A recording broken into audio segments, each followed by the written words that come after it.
Después de finalizar con los dos temas más importantes de la neurología, vamos a pasar al tercero en frecuencia, que es la patología raquimedular. Este es un tema neuroquirúrgico, pero tremendamente frecuente, tanto en la población general y a la hora de los servicios de urgencias y de las consultas externas, como de cara al examen. Entonces, este tema empieza a partir de la pregunta 121, que van a ser las que comentemos a continuación. La primera de ellas nos dice que en la valoración inicial de un dolor lumbar agudo no suelen estar indicados estudios complementarios de laboratorio, excepto cuando sospechamos que el paciente tenga una patología grave. Nos preguntan, ¿cuál de estos no es un factor de riesgo para presentar una patología grave? El primero es la duración del dolor mayor de un mes, un reposo en cama sin alivio, un déficit motor en la pierna, la toma crónica de glucocorticoides o la edad menor de 55 años. El ser joven es muy raro que sea un factor de riesgo para ninguna patología y menos para la patología raquimedular, con lo cual, con mucha probabilidad, lo más frecuente será que la edad menor de 55 años sea la respuesta falsa. Además, el resto, el dolor de más de un mes o el que en la cama no se alivie, un dolor que debería ser de características mecánicas, nos tiene que hacer pensar que tiene una patología de base que debemos mirar. Asimismo, el presentar un déficit motor en la pierna o el tomar glucocorticoides nos tiene que hacer sospechar que hay una patología compresiva por debajo. El déficit motor está hablando de que hay una compresión medular, con lo cual tenemos que actuar y tenemos que actuar rápido, de manera urgente. Y la toma de glucocorticoides es un factor de riesgo porque se asocia al aumento de fracturas vertebrales patológicas. Por tanto, esas dos también son factores de riesgo interesantes que debemos tener presentes. Pero la respuesta falsa a señalar en este caso es la respuesta 5.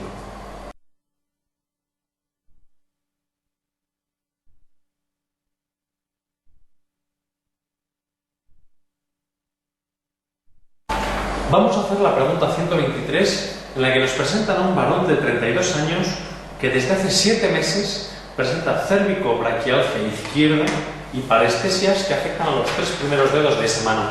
Además, vemos que ha perdido la fuerza para la flexión del codo, que tiene un reflejo estiloradial hipoestimulante, con un clonus, con un Babinski bilateral y reflejos exaltados en las extremidades inferiores.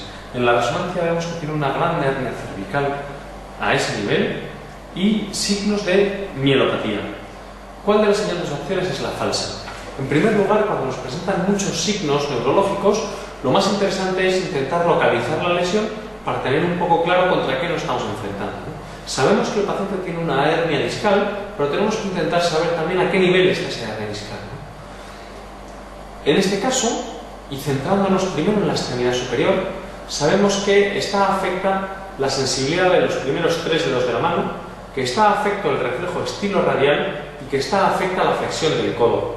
Todos ellos son signos de afectación vertebral a nivel de la raíz de C6, con lo cual tenemos una radiculopatía de C6 debido a esa hernia, pero es que además la hernia comprime el resto de la médula y da signos de primera motoneurona a nivel de las extremidades inferiores, como hemos comentado previamente en la semiología de la compresión medular o en la semiología de la espondilosis cervical, ¿verdad? En este caso, el paciente, que es un paciente joven, trabajador en activo de 32 años, está enfrentado a una patología que le limita claramente su actividad vital, ¿no? Con lo cual, a priori, deberíamos ser agresivos en su tratamiento. De esta manera, de las opciones que nos presentan como respuesta, nos comentan que se trata de una hernia cervical C5-C6, a lo cual habíamos llegado, que debe tratarse con medidas conservadoras, incluyendo antiinflamatorios, analgésicos y cuidarín, lo cual hemos comentado que no es lo correcto, puesto que el paciente tiene 32 años y tenemos todo por ofrecerle. La raíz afecta es la raíz C6, que hemos dicho que también es correcto. La radiografía simple cervical puede formar parte del proceso diagnóstico, pues probablemente en una fase inicial se haga una radiografía cervical y si el paciente se somete a una mielografía veríamos signos de compresión. Hemos hablado que el presentar signos de primera motoneurona en los miembros inferiores habla de que hay una compresión medular por culpa de esa hernia discal. Por lo tanto, la respuesta 5 también es verdad. Ante este déficit motor tan severo tanto en la mano como en las piernas, la única opción que tenemos de tratamiento es la opción quirúrgica y no debemos plantearnos la opción conservadora. Por tanto, respuesta a señalar, la respuesta número 2.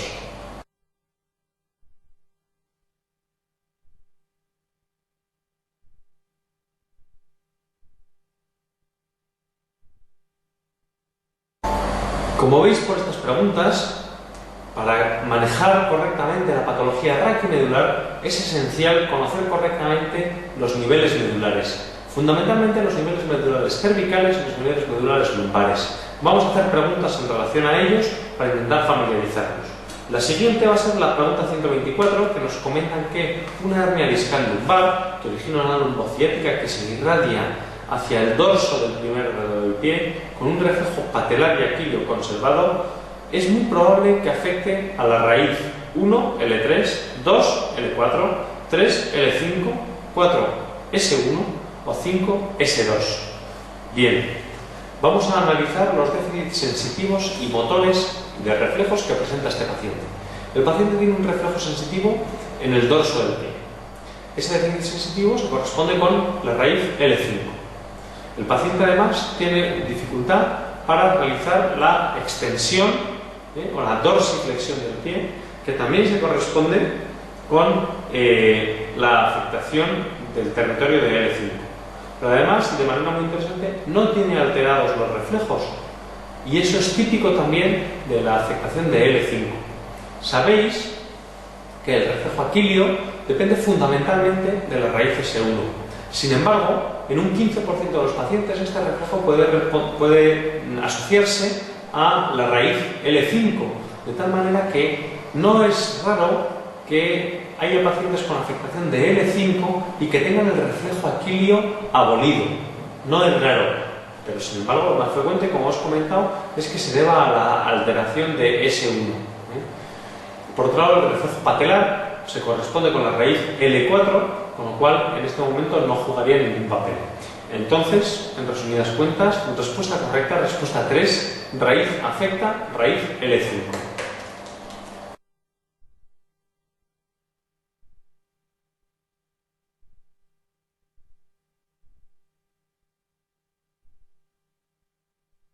La siguiente pregunta, que es la 125, nos comenta que un paciente con cervicobraquialgia derecha desde hace 2 meses, que se acompañan de disestesias e hipoestesias en territorio ulnar del anular y dedo meñique y discreta hiporreflexia tricipital, se le realiza una resonancia magnética cervical y nos piden que localicemos el nivel de esa lesión.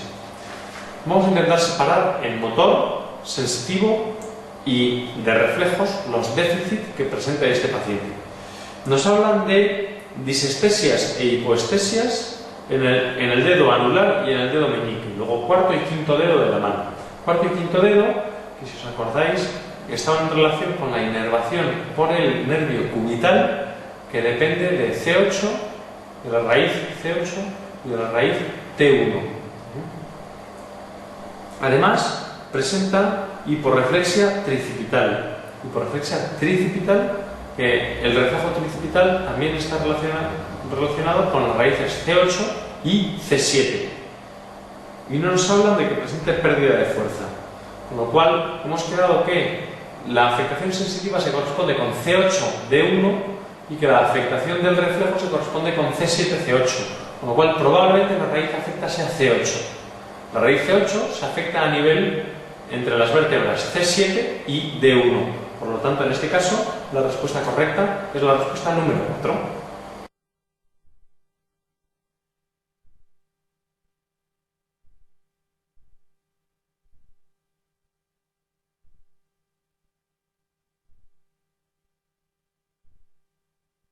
En la pregunta 127 nos reclaman el diagnóstico de un paciente con debilidad progresiva, con atrofia muscular en la mano derecha, con anestesia cutánea termoalgésica en el brazo derecho, con lesiones cutáneas por quemaduras y además areflexia bicipital y estiloradial en la extremidad derecha en un paciente con 30 años. Vamos a intentar juntar todos los signos para ver a qué conclusión llegamos. Resulta que el paciente tiene atrofia de la mano derecha y eso hemos quedado que es un signo de segunda motoneurona. Además presenta anestesia termoalgésica, con la que ha llegado a quemarse, con lo cual eso es por afectación del sistema anterolateral. Tiene areflexia bicipital y estiloradial en esta extremidad, ¿no? Bueno, la afectación bicipital y estiloradial también hablan de neuropatía periférica. Vamos a ver cuáles son las opciones que nos ofrecen.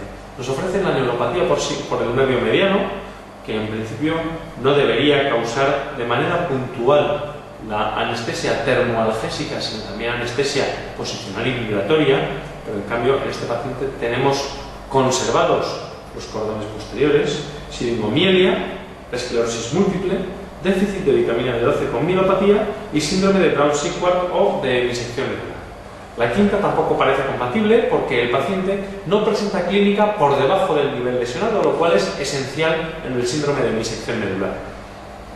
El déficit de vitamina B12 con una mielopatía que se llama degeneración combinada subaguda medular es una enfermedad que comienza en los miembros inferiores y el paciente no tiene ninguna clínica en los miembros inferiores, con lo cual es poco probable que le podamos echar la culpa a ella. La esclerosis múltiple y la siringomielia son las dos buenas opciones, pero al no hablarnos de que el paciente presente esto en brotes, sino que parece que es una cuestión episódica y progresiva, probablemente la opción más acertada será la opción 2, siringomielia.